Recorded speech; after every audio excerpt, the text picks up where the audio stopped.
Hi friends, welcome to Indian Recipes Tamil. நம்ம இன்னைக்கு ரொம்ப டேஸ்டியான மில்க் கேக் எப்படி செய்யறதுன்னு பார்க்க போறோம். இது அப்படியே ஸ்வீட் ஷாப்ல கிடைக்கக்கூடிய மில்க் கேக் போலவே இருக்கும். நான் சொல்லக்கூடிய மாதிரி அளவுகளோட செஞ்சு பாருங்க. மெயினா இதுக்கு தேவையான இன்கிரிடியன்ட் 2-3 தான் இருக்கும். ரொம்ப ஈஸியா வீட்ல இருக்க பொருட்கள் வச்சு பண்ணி முடிச்சிடலாம். இப்போ வாங்க இந்த சாஃப்டான வாயில கரையிற மில்க் கேக் எப்படி பண்றதுன்னு பார்க்கலாம். ஃபர்ஸ்ட் இந்த ரெசிபி பண்ணுறதுக்கு 1 லிட்டர் கெட்டியான பால் எடுத்து இது போல் சூடுபடுத்திக்கோங்க. இந்த ரெசிபிக்கு கண்டிப்பாக கெட்டியான பால் தான் எடுக்கணும், அப்போ தான் ரெசிபி டேஸ்ட்டாக வரும். இது இப்போ நல்லா கொதிச்சு பொங்கி வர ஆரம்பிச்சிருச்சு. இந்த டைம்லேருந்து நல்லா இதை கலந்து விட்டுட்டே இருக்கணும். இந்த பால் முழுமையாக வற்றி வர வரைக்கும், அதாவது நம்ம 1 லிட்டர் பால் சேர்த்துருக்கோம்ல, இது 1/4 லிட்டர் பால் அளவுக்கு வற்றி வர வரைக்கும் நல்லா இது போல் கலந்துட்டே இருங்க. நம்ம கெட்டியான பால் சேர்த்துருக்கோம்ல, அதனால் அடிப்பிடிக்கிறதுக்கு வாய்ப்பு இருக்குது. அதனால் கைவிடாமல் இது போல் கலந்துகிட்டே இருக்கணும். இதில் நம்ம கடைபிடிக்க வேண்டிய ஒரே ஒரு ஸ்டெப் நம்ம கலந்துகிட்டே இருக்கக்கூடியது தான். இப்போ பாருங்கள், இது பாதி அளவுக்கு வற்றி இருக்குது. இது இன்னும் நல்லா கெட்டியாக வற்றி வரணும். இது போல் சைடில் இருக்கக்கூடிய அந்த ஆடைகள் எல்லாம் எடுத்து விட்டு கலந்துகிட்டே இருக்கணும்.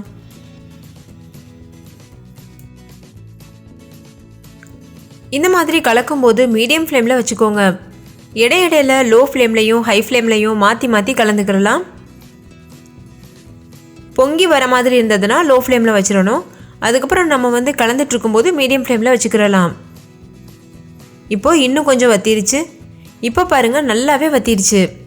இந்த ஸ்டேஜில் இது கூட ஒரு முழு எலுமிச்சம்பழத்தோட சாறு சேர்த்துக்கோங்க. இது 2 டேபிள் ஸ்பூன் அளவு எலுமிச்சம்பழ சாறு இருக்கும். உங்ககிட்ட எலுமிச்சம்பழம் இல்லைன்னா நீங்கள் 2 டேபிள் ஸ்பூன் அளவுக்கு வினிகர் கூட சேர்த்துக்கிறலாம். ஸ்வீட் ஷாப்பில் செய்யும்போது வினிகர் தான் சேர்த்து பண்ணுவாங்க. ஆனால் நிறைய பேர்கிட்ட வினிகர் இருக்காது, எலுமிச்சம்பழம் வச்சுருப்பீங்கல்ல, அதுக்காக நான் எலுமிச்சம்பழம் சேர்த்து செஞ்சு காமிச்சிருக்கேன்.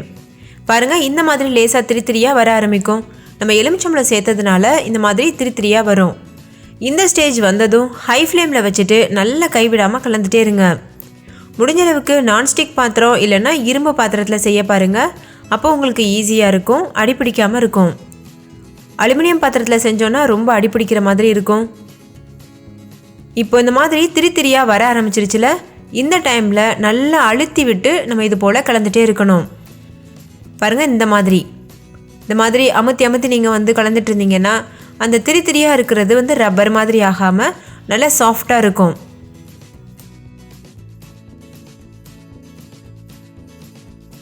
இந்த மாதிரி ஓரங்கள்லாம் எடுத்து விட்டு நல்லா இது போல் கலந்துக்கோங்க. இப்போ இதில் 1/2 டீஸ்பூன் அளவு ஏலக்காய் தூள் சேர்த்துக்கோங்க. சேர்த்துட்டு இதை நல்லா மிக்ஸ் பண்ணிக்கோங்க. இது நல்லா கெட்டி ஆகிற வரைக்கும் நம்ம மிக்ஸ் பண்ணணும். கைவிடாமல் கலந்துட்டே இருங்க. இப்போ இதில் 1/4 கப் அளவு சர்க்கரை சேர்த்துக்கோங்க. இது 50 கிராம் அளவு சர்க்கரை இருக்கும். இது ஸ்வீட்னஸ் ரொம்ப கொடுக்காது, மீடியம் ஸ்வீட்னஸ் இருக்கும். நீங்கள் நல்ல ஸ்வீட் சாப்பிடுவீங்க, நல்ல தித்திப்பாக இருக்கணும்னா 1/2 கப் அளவு, அதாவது 100 கிராம் அளவு சர்க்கரை கூட சேர்த்துக்கிறலாம். சேர்த்துட்டு இது போல் நல்லா கலந்துக்கோங்க. ஹை ஃப்ளேமில் வச்சு இது முழுமையாக வத்துற வரைக்கும் கலந்துக்கணும். இடையில 1 டீஸ்பூன் அளவு நெய் சேர்த்துக்கோங்க. இந்த நெய் ஆப்ஷனல் தான், உங்களுக்கு விருப்பம் இல்லைன்னா நீங்கள் இதை ஸ்கிப் பண்ணிடலாம். ஏன்னா பால்லேருந்து லேசாக நெய் விட்டுருக்கும், அந்த நெய்யே போதுமானது தான். இருந்தாலும் நெய் வாசனை பிடிக்கும்னா நீங்கள் 1 டீஸ்பூன் நெய் சேர்த்துக்கிறலாம். அப்படி இல்லைன்னா நீங்கள் இதை ஸ்கிப் பண்ணிக்கிறலாம். இந்த மாதிரி இடையில நல்லா தலை கொதிக்க ஆரம்பிக்கும். ஏன்னா நம்ம சக்கரை சேர்த்துருக்கோம்ல, சக்கரை கரைஞ்சதுக்கப்புறம் இது போல தான் கொதிக்கும். இந்த டைமில் ஹை ஃப்ளேமில் வச்சுட்டு நல்லா கலந்துட்டே இருங்க, இது நல்லா வத்துற வரைக்கும்.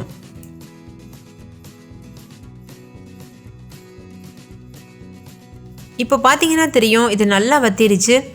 இன்னும் கொஞ்சம் நேரம் நல்லா வத்தட்டும். அந்த தண்ணியெல்லாம் இருக்குல்ல, எக்ஸ்ட்ராவான தண்ணி, அதெல்லாம் நல்லா வத்தட்டும்.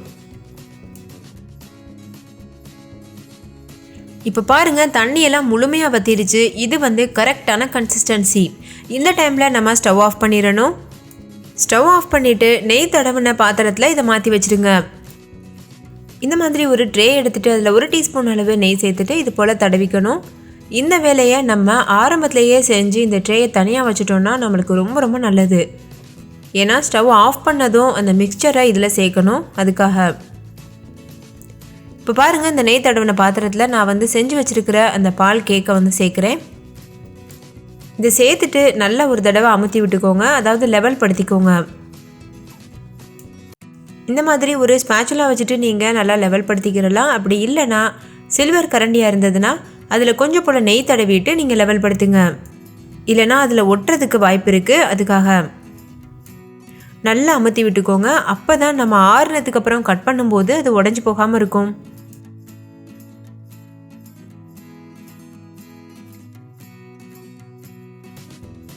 நல்லா இது போல் அமுத்துனதுக்கு அப்புறமா ஒரு 2 மணி நேரம் இதை அப்படியே ஆற வைங்க. ஃபேன் காற்றுக்கு கீழே ஆற வச்சா போதும். ஆறுனதுக்கு அப்புறமா நம்ம இதை பீஸ் போட்டுடலாம். இப்போ பாருங்கள், இது 2 மணி நேரம் ஆயிடுச்சு. இது நல்லா ஆறிருக்கு, கெட்டியாக இருக்குது. இந்த டைமில் நீங்கள் நடுவில் மட்டும் லேசாக ஒரு கோடு மாதிரி போட்டுட்டு அதுக்கப்புறமா அந்த ஓரங்களெல்லாம் எடுத்து விட்டுட்டு ஒரு தட்டில் அப்படியே கவிழ்த்துனீங்கன்னா அது ஈஸியாக வெளியில் வந்துடும். ஒருவேளை நீங்கள் தட்டில் கவுத்தும் போது அது வெளியே வரலை அப்படின்னா லேசாக இந்த ட்ரேயை தூக்கி ஸ்டவ்வில் வச்சுட்டு ஒரு தடவை ஆன் பண்ணிவிட்டு ஒரு 30 செகண்ட் மட்டும் அந்த தீயில காமிங்க. அதுக்கப்புறமா ஸ்டவ் ஆஃப் பண்ணிவிட்டு தட்டில் கவுத்துங்க. அப்போ உங்களுக்கு இது ஈஸியாக டீமோல்ட் ஆகி வரும். இப்போ பாருங்கள், நான் ஓரங்களெல்லாம் எடுத்துட்டேன். இப்போ இதை நம்ம தட்டில் கவுத்திடலாம். தட்டில் கவுத்துனதுக்கப்புறமா 2 தடவை நல்லா டேப் பண்ணுங்கள். அதுக்கப்புறமா இது வெளியில் வந்துடும். இப்போ நம்ம இதை சின்ன சின்னதாக பீஸ் போட்டுக்கிறலாம். உங்களுக்கு விருப்பமான ஷேப்பில் இதை நீங்கள் கட் பண்ணிக்கோங்க. இதை நீங்கள் ஃப்ரிட்ஜில் வச்சு 15 நாள் வரைக்கும் சாப்பிடலாம். கெட்டு போகாமல் இருக்கும். 1 லிட்டர் பாலுக்கு நம்மளுக்கு 1/2 கிலோ அளவுக்கு ஸ்வீட் கிடச்சிருக்கு. இது நம்ம கடையில் வாங்குறத விட வீட்டில் நம்ம கையால் தயார் பண்ணும்போது ரொம்ப ஹைஜீனிக்காகவும் இருக்கும், ரொம்ப டேஸ்ட்டாகவும் இருக்கும். எல்லோரும் சாப்பிடும்போது அதை நம்ம பார்த்து சந்தோஷப்பட முடியும். ஸோ ஃப்ரெண்ட்ஸ், கண்டிப்பாக இந்த தீபாவளிக்கு இந்த ரெசிபியை உங்கள் வீட்டை ட்ரை பண்ணி பாருங்கள். ட்ரை பண்ணிவிட்டு உங்கள் எக்ஸ்பீரியன்ஸ் எப்படி இருந்ததுன்னு கமெண்ட்லையும் கூட ஷேர் பண்ண மறந்துடாதீங்க. இந்த வீடியோ உங்களுக்கு ரொம்ப பிடிச்சிருந்துருக்கும்னு நம்புகிறேன். பிடிச்சிருந்தா லைக் பண்ணுங்கள், உங்கள் ஃப்ரெண்ட்ஸ் கூட நிறைய ஷேர் பண்ணுங்கள். ஸோ அவங்களும் பார்த்து பயன்பெறட்டும். இன்னொரு சூப்பரான ரெசிபியோட நான் உங்களை சந்திக்கிறேன். அதுக்கு முன்னாடி நம்ம சேனல் இந்தியன் ரெசிபிஸ் தமிழை சப்ஸ்கிரைப் செய்யாத நண்பர்கள் சப்ஸ்கிரைப் செய்துக்கோங்க. தேங்க்யூ, பாய்.